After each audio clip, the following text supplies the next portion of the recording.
Assalamualaikum warahmatullahi wabarakatuh. Perkenalkan, saya Sarah Marsanda Putri dengan NIM 200581882 dari Prodi Pendidikan Sosiologi Universitas Negeri Padang.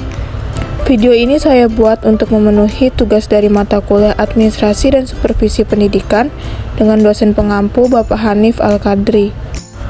Baiklah, di sini saya akan menjelaskan mengenai konsep dasar supervisi pendidikan. Konsep supervisi pendidikan.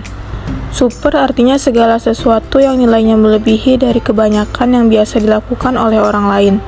Visi merupakan pandangan jauh ke depan yang ada pada seseorang. Yang melakukan kegiatan supervisi disebut supervisor, sedangkan kegiatannya disebut dengan supervisi.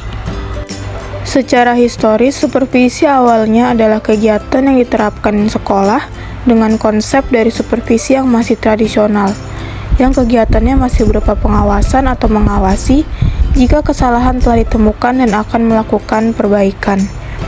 Sebetulnya dari konsep supervisi seharusnya bukan mencari kesalahan, namun melakukan pembinaan.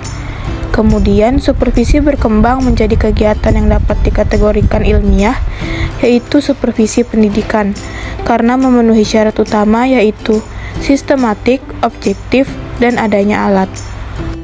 Supervisi pendidikan adalah suatu usaha yang tujuannya untuk menstimulasi, koordinasi, pembinaan secara kontinu terhadap pertumbuhan para pendidik, baik sifatnya secara individual maupun berkelompok, agar lebih mengerti atau paham dalam mewujudkan keseluruhan fungsi-fungsi pembelajaran yang ada di sekolah. Menurut beberapa pakar, sasaran yang terkait dengan supervisi pendidikan yaitu: yang pertama, mengembangkan kurikulum yang sedang dilaksanakan di sekolah. Yang kedua, mencoba meningkatkan berbagai macam proses pembelajaran yang ada di sekolah. Dan yang ketiga yaitu mengembangkan seluruh pendidik yang ada di sekolah dalam bentuk pelayanan-pelayanan, pengembangan kemampuan, dan skill. Tujuan utama dari supervisi pendidikan yaitu untuk memberikan pelayanan dan bantuan untuk meningkatkan kapasitas, kualitas, dan kemampuan belajar pendidik di sekolah. Selanjutnya yaitu prinsip-prinsip supervisi pendidikan, yaitu ada prinsip positif dan juga negatif. Prinsip positif diantaranya yaitu prinsip ilmiah, demokratis, kerjasama, konstruktif, realistik, progresif, inovatif, dan aman. Sedangkan prinsip negatifnya yaitu supervisi tidak boleh dilaksanakan secara otoriter. Lalu supervisi tidak boleh mencari-cari kesalahan yang dilakukan oleh pendidik. Supervisi tidak boleh dilaksanakan berdasarkan tingginya pangkat. Supervisi tidak boleh berharap cepat terhadap hasil.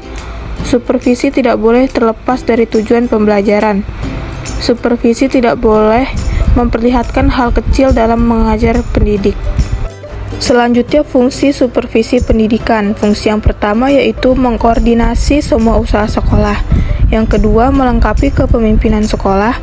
Yang ketiga, mencoba memperluas berbagai pengalaman yang dimiliki oleh pendidik yang ada di sekolah. Yang keempat, menstimulasi usaha-usaha kreatif yang ada di sekolah. Yang kelima, memberikan beberapa fasilitas termasuk penilaian yang terus-menerus dilakukan dalam proses kegiatan supervisi. Yang keenam, menganalisis situasi belajar mengajar yang ada di sekolah. Dan yang terakhir adalah memberikan pengetahuan keterampilan kepada setiap anggota, staf yang ada di sekolah, dan memberikan wawasan yang lebih luas dan terintegrasi satu sama lain. Selanjutnya, peranan supervisi pendidikan. Yang pertama, sebagai koordinator, sebagai evaluator, sebagai pemimpin kelompok, dan juga sebagai konsultan. Objek supervisi pendidikan. Objek yang pertama yaitu memperbaiki pengajaran, yang kedua mengembangkan kurikulum, dan yang terakhir yaitu mengembangkan kemampuan staf. Sekian penjelasan dari saya mengenai konsep supervisi pendidikan. Wassalamualaikum warahmatullahi wabarakatuh.